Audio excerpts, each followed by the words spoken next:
Good morning, students. Welcome to 2019 contact classes. And I'm going to give you Agricultural Education 1, which is BES AGE22.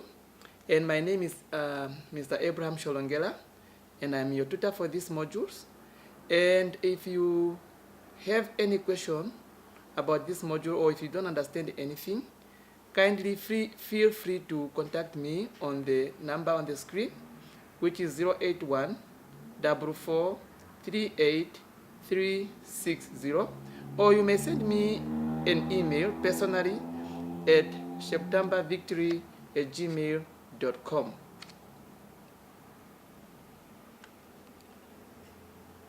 So once again, I would like to say welcome to Agricultural Education 1. I wish you all to be hardworking, dedicated, and self-driven students in this course. So this presentation covers the subject content in brief and some general guidelines that I want everyone to keep in mind when preparing for 2019 examination and also assignments. I will discuss some of the content of your study guide in order to help you prepare for the upcoming examinations, as I have said it earlier. By now, I understand that you should have a good idea what the subject is about, as you have completed an assignment already. Please note that I cannot give attention to the whole contents. So should you have any question, please contact me for help, as you know that the modules is quite plenty and the contents are too big, so I'll only give you some of the most important aspects in these modules that I think they are more important for you to prepare when preparing for your examination and your assignments. Now, the presentation that I'm about to give will highlight some important aspects and units of these modules. So I urge you, use the study guide to prepare for your examination. So let us now start to look at some of the important topics or aspects in agriculture as a subject that you are going to take throughout this year. So let us look at the economic importance of agriculture and also the environmental problems in agriculture. So beginning with how to deal with challenges in agriculture, as we know that there are so many challenges that affect agricultural productivities in Namibia. Now, we have those objectives, or there are objectives of dealing with challenges in agriculture in Namibia. And those objectives include, or they are, the first objective is making sure access to food, or ensure access to food by the poor and the vulnerable members of our societies is granted. So these are one of the objectives, just to make sure that access to food or is guaranteed to all poor or vulnerable members of our societies. And also the second objective is improving food production capacity of households and also poor resources farmers per unit area and per unit time. And this is done by improving the farming technologies and also through research and educations, by educating farmers on how to do on how to practice good farming. So this will improve food production capacities of households, and also in providing resources that are necessary to the farmers to increase agricultural production. Another objective is also improving your nutrition securities in order to overcome the challenges in agriculture in Namibia. So improving nutritional securities of the citizens through crop commodities. For example, we've got mixing cropping or intercropping, crop rotations, and also growing nutrients that are rich varieties. And then also the third or the fourth one is now also developing marketing channels through back government procurements of food linked to the emerging agriculture sector to help smallholders farmers. For example, village markets are very important as they will also involve large number of households.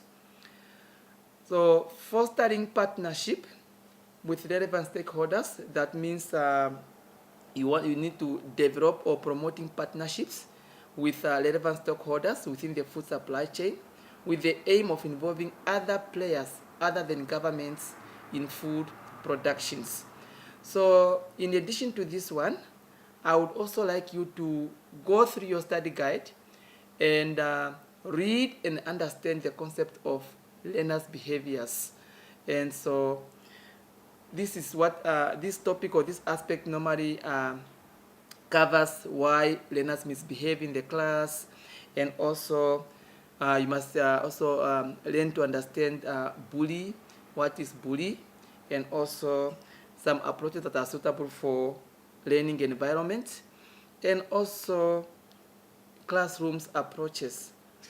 So cover those things or go through your study guides and look at those concepts or the whole concept of learners' behaviors and understand it.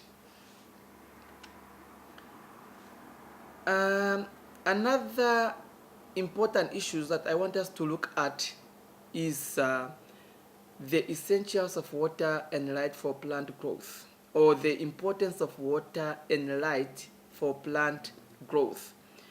So importance of water to plant growth. The first thing is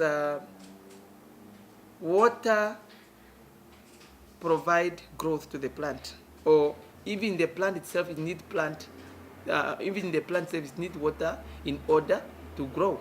For example, the growth activities of cell divisions or the cell elongation and also cell differentiations, these type of activities cannot take place if the plant does not take up sufficient water, or if the plant lack water. And then another importance of water, or another functions of water to plant, is the strength. As we all know that the cell shapes and the size are regulated by inflow and outflows of water between and among plant cells. Stems and leaves also need water to remain firm and rigid. So it allows transpirations also to take place when the stems on or the leaves of the plants are very firm and rigid. Water also acts as a thermostatus, or as an important internal thermostatus for plants. And then also water also make plants to provide food for themselves and also for the animals, including ourselves, also human beings. So we need also food from the plants, and the plants cannot do this without water. Nutrients is also another important aspect.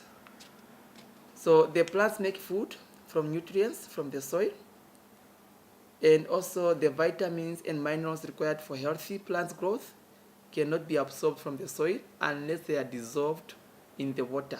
So that's why water is very, very important for the plants. So when especially when it comes to the nutrients, so the plants need water so that it will be able to absorb enough nutrients, or to pick up enough nutrients from the soil. And then another functions of water or importance of water to the plant is on the roots. That plants relies on deep or dense roots to absorb waters and nutrients. So meaning that if the water is not enough or is not sufficient, so the roots of the plants will not be able to penetrate or to go deep or to be strong so that it is able to absorb or to pick up water from the soil.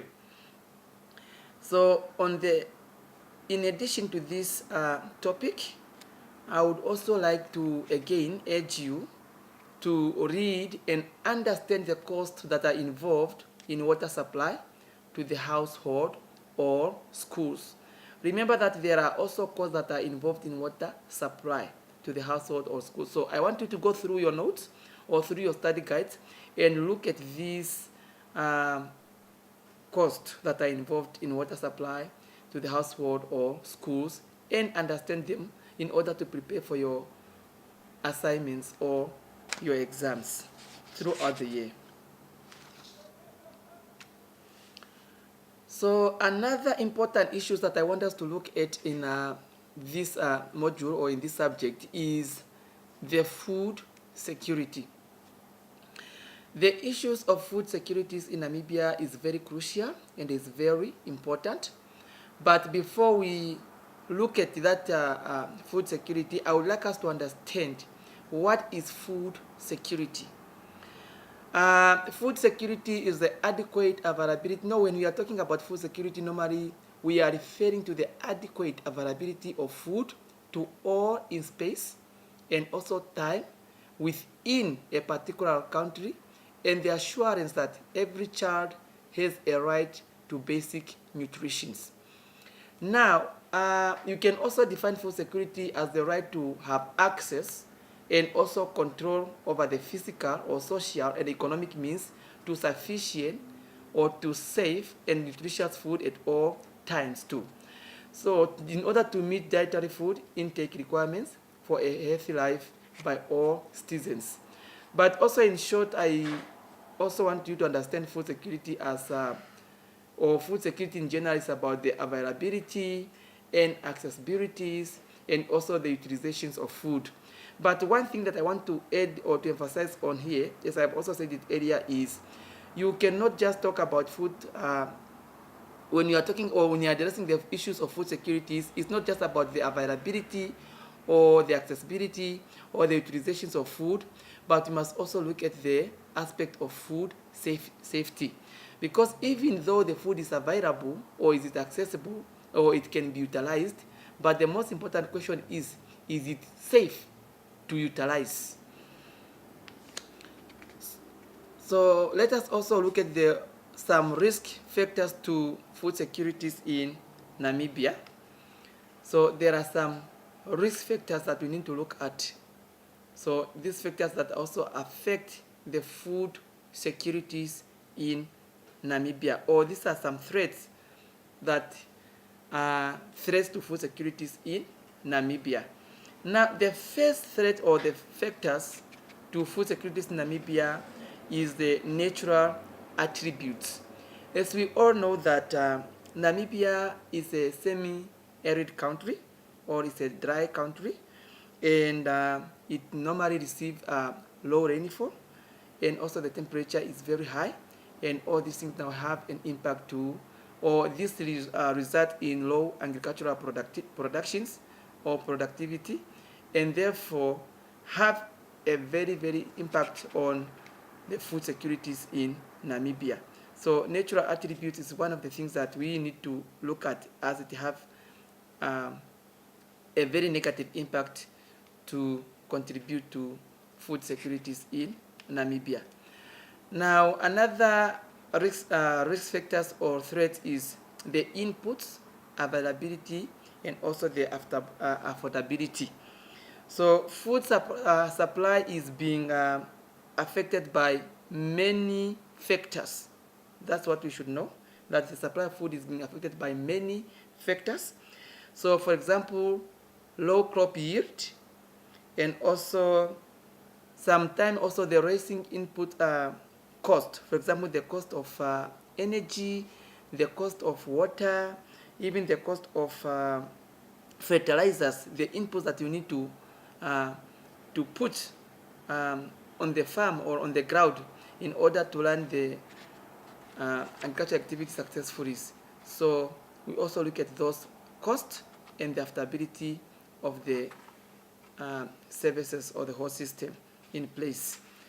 And then also another risk factors that you need to know or to understand is the land tenure and land size holdings. As we all know that increasing scarcities of land, or as you know that now the land is also, there is more demand on land, and then the farming land might also end up being utilized for housing and for commercial business purposes. And because of this competition of the land, also now it also have an impact on farming or agricultural activities. And we also look at investments and appropriate technologies as one of the factors or threat to food securities in Namibia. As we know that in most cases, because of the low level or maybe the slow pace of investments in agricultural technologies is also a bit it's a bit slow. And for example, when you want to invest maybe in research activities or to implement or new technologies in that will advance agriculture or to improve the food security in Namibia. So, but sometimes they are so hard to implement or they took too long. And now another factor is the climate change. As we all know that the climate change, when we refer to, for example, flood, and also the influence on the ability of Namibia to produce enough food. Things like floodings, natural disasters, for example, also higher temperatures. So all these things have an impact on food productions in Namibia. And also now another factor is the land degradation. So land degradation is also can also be due to wind or water erosions, and even also due to overgrazing or unnecessarily of cutting down of trees, as we know that this is a serious issue in Namibia that also cause now desertifications. So these are the risk factors to food security in Namibia, but I want you to go in your study guide and read more about these risk factors and also have an understanding of all of them. So go in details and understand these risk factors. And I would also like you to study and also understand the whole food situation in Namibia. And as I have already also said earlier with regard to the risk factors that Namibia is a semi-arid country, and also we have higher temperatures that also affect the production or the agricultural productivities or activities in Namibia. And also when you look at this food situation in Namibia, also look at the amount of rainfall that we receive annually in Namibia, that it is very, very limited or is very low. And you must also, when you study this aspect, also look at the issues of food importation in Namibia. Look whether there is a balance of food that is being imported in Namibia and what is being produced locally. So go in your study guide and look at this aspect of food situation in Namibia and analyze it into more details. So I also want us to look at how disease, parasites, and predators can be prevented from attacking our animals. So a number of measures are necessary to prevent animal diseases, pests, or even predators. So you know, if you are taking care of animals or you are farming with animals, so it's very much important in order to have measures in place that are more necessary in order to prevent various animal diseases or pests or also even predators. And everyone is expected to be responsible, or every farmer is expected to be responsible enough to the necessary measures, because some animal diseases can easily be passed on to humans with direct consequences, or sometimes we refer to these diseases as zoonotic diseases.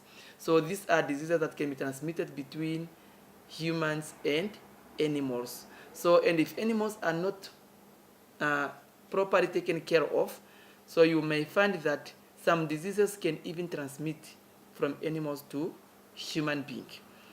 And also now, people who own or keep animals are responsible for their care and health. So it is their responsibilities to make sure that the animals is well taken care of and is in good health. And also that also all governments, for example the government of the Republic of Namibia included, they have set a number of rules to monitor the health of farmer and companions animals.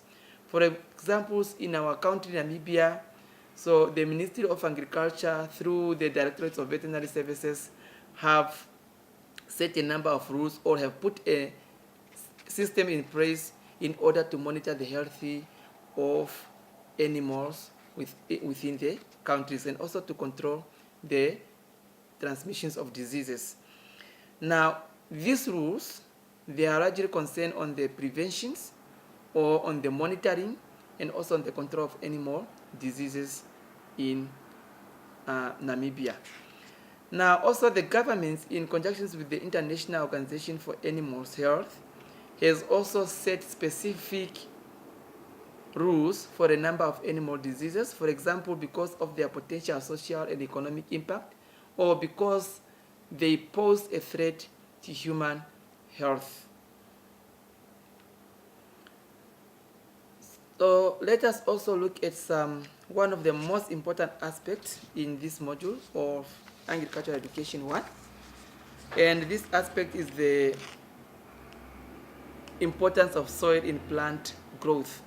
Previously, we have just discussed about, or we have just touched on the importance of water on plant growth or on plant, but soil also have an impact, or soil is also important. It's very, very important on plant growth, because I don't believe if there is any plant that can grow without soil, because plants depend on the soil for growth. Now, looking at that, we have three main layers of soil profile, or maybe we call them also sometimes, these are subsoils or soil profile. And these layers are namely called A horizons, B horizons, C horizons. And then I would like you to go in your study guide and look more into details of this soil profile or horizons. As we all know that, or I believe that we understand that the first horizon of the soil, which is now the A horizons, is the soil which mostly cultivated or often cultivated, because this is now the top soil. And this soil has a complex mixture of plant nutrients and soil organisms. So the top soil is also the soil that anchors the plants to the ground. So meaning that is a soil part that normally attach the plant to the ground.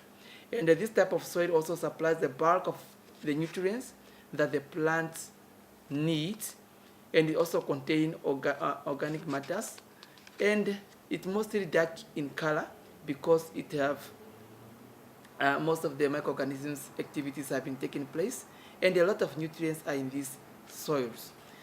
So, or maybe most of the decompositions activities take place in this place, and that give it a dark color. B horizon, this is also the second horizon or the second layers of the soil.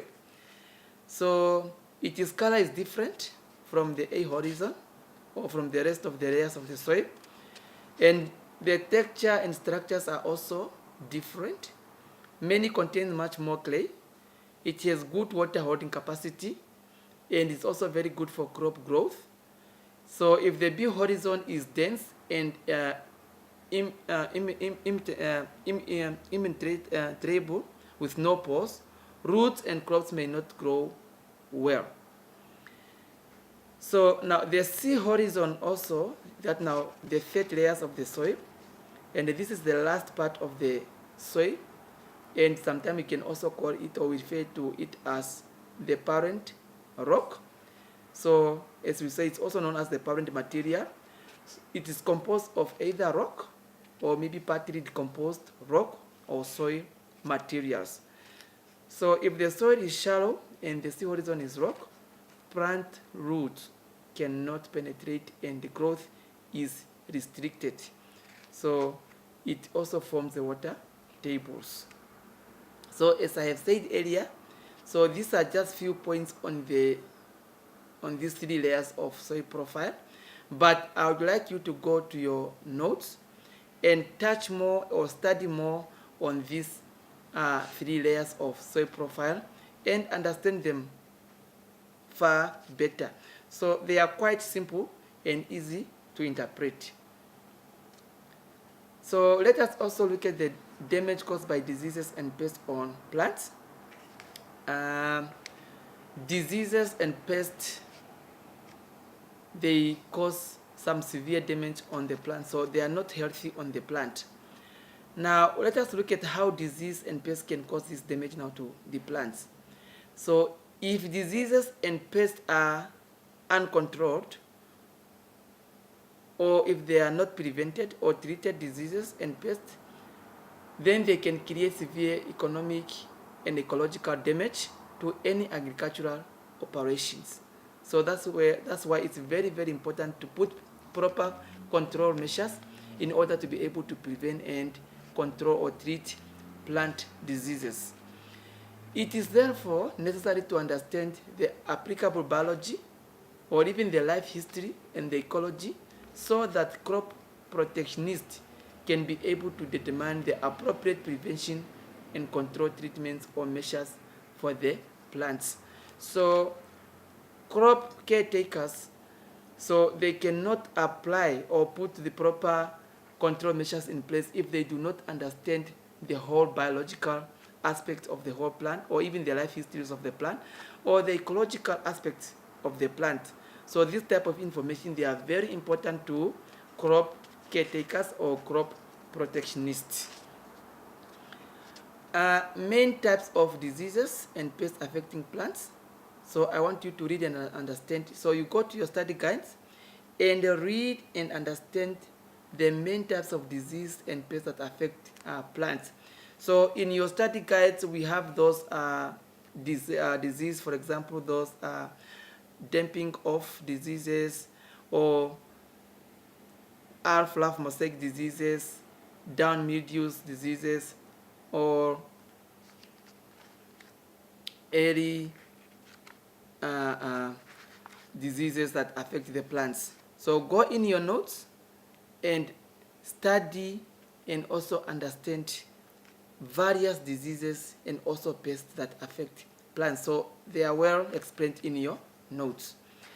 Now let us also look at why we should remove weeds from variable plants. As we all know that weeds are plants that are not desired, or they can just grow anywhere and they are not desired, and they need to be removed from among the variable plants. So these are plants that are not wanted. And the reason why we should remove them from plants or from our gardens is because weeds can harm the humankind. As we know that sometimes weeds can cause some skin irritations, and also, for example, we have got also hay fevers. So it's weeds are not healthy. So because they can also harbor insects, they can also have some pests that can also transmit diseases to, or pests or diseases, or maybe rodents or mites that can be also harmful to human. Weeds can also harm desirable plants. So that's why it need to be removed from the gardens or from variable plants, because normally what weeds can do, they release toxins in the soils, and then these toxins can be now picked up or being absorbed by the plants and may cause poisonings, and the plants may die because of this type of toxins that they have picked up or absorbed from the soil. And also weed can harm grazing animals, as we have that also weed have also a negative impact on the flavor of meat, or it can also have an impact on the flavor of meat or milk. And it can also be, some weeds are also poisonous, or they are also toxic when they are being consumed by animals.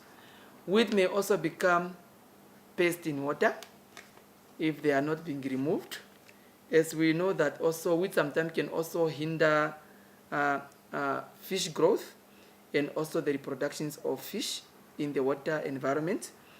And it also increases the mosquitoes' productions, and it also hinder even some water activities, for example, boating or fishing or swimmings.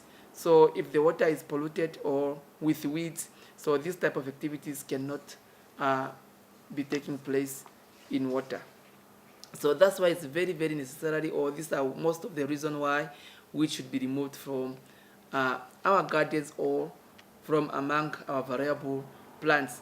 So I would also want you to go to your study guides and touch more or study more and understand more on these reasons why we should be removed from variable plants.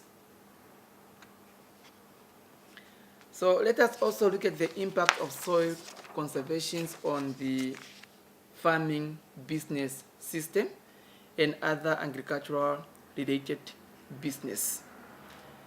So the first impact of soil conservation on the farming business is also the diversifications of crops. So as we understand that also, like, higher values of crops can be planted when the soil conservation have improved. So then higher values of crops can be planted as soil fertility have or increases. So for example, when we are talking about higher value crops, we are referring to cash crops, crops like tomatoes, onions, lettuce, cabbage, and potatoes. So this one now, they can be planted if the soil fertility have increased. That's what we call now diversifications of crops. So different types of crops can be planted on that soil when the soil have improved due to improvement or due to the impact on the soil conservations. And we also have the increase in land value. So as you know that productivity increases as the values of land also increase. So you know, as the value of land increases, then the productivity of land also increase. So we also have mixed cropping opportunities also arises. For example, also different types of crops, for example, maybe maize or legumes, beans, even rotational grazing activities. These type of opportunities can also increase on the soil because of different types of or improvement or on soil conservations. It's also an opportunity for further production for cattle, as we all know that as the soil activities have improved, or the soil productivity have improved, then this will also provide further production for cattle, as animal will be now grazing in the field, and now grazing on the arable land will also be prevented. Now animal will be more, because of the fodders that we have, or you have more fodders because of crops that has been grown on the farm, on the field. So now animals will have also now an opportunity or be allowed to feed on that farming land or in the field, instead of them to go out of the field and just feed on the general grazing land. So this also lead to improving livestock production, as we have already said that increase to further production for cattle. And also now decreased use of marginal land. So farmers will use their irrigation fields more intensively. So once the soil conservation activities have taken place. And also this also bring other business opportunities on the land. For example, now the sales of other plants due to increased vegetation. Maybe more trees have grown on the land and more crops has grown on the land, and then this will also create or another opportunities for business now to sell the surplus that is being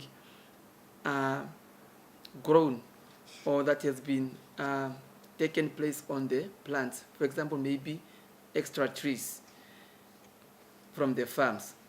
And then also now, I also want you to, I'm urging you also to go to your notes again on your study guide And also read and understand the importance of caring for animals. We have already a little bit touched on caring animals, but I want you to go and study this aspect or this issue of taking care of farm animals, and also look again at the common parasites and diseases that attacks animals. So let us also look at how to maintain orders in the classroom and why students misbehave during the classroom. And I said this is also another issue that I want you to go in your study guide and look at it more closely and also more into details. So in most cases, students behave for various reasons in the class.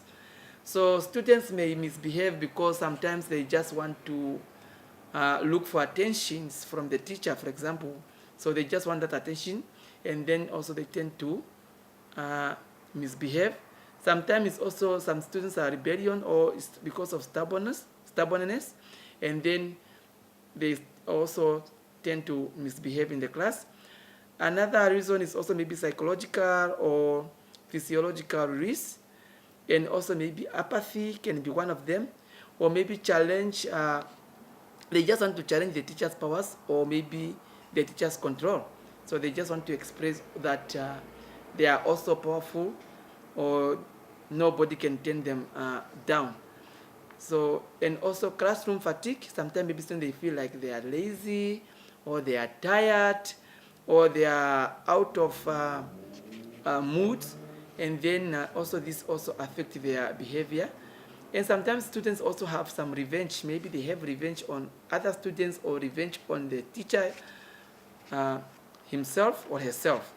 And also depressed teachers affect, or maybe unhealthy attitudes about school. You know, sometimes it's also the mindset that the students have about the school, and also disorganized teachers. So if you're a teacher, make sure that you are a well-organized teacher, because the moment you become disorganized, this totally can also change or have an influence on the students' behaviors or learners' behaviors. So if you are disorganized teachers, then students or learners will not respect you. So last but not least, I would like us to look at how, or to share with you on how to prepare for your examination. Just some tips on how to prepare for your 2019 examination. So when preparing for your examination this year, I want you to ensure that you have all the study materials or resources required for these modules. So make sure that you have the right modules. Make sure that you have the right materials. If you are not sure that the module that you have is not right, then you are free to contact me or to call me and just verify or confirm that, or is this really the correct modules that I'm supposed to have. Please also ensure that you spend enough time reading your prescribed materials, and also to follow the instruction carefully, so as to ensure that you do not waste unnecessary time and effort. So I want you to spend more time on your study guides, and if you've got any issue or you don't understand anything, you may also contact me as your tutor. So please take time to first acquaint yourself with the content of the module by reading through the materials carefully. Make sure you understand the verb used very well. So in your study guide, there is a place where you can go and also understand these terms or the verbs that are used when you are being asked. So there are different verbs, for example, define, or maybe clarify, discuss, or describes.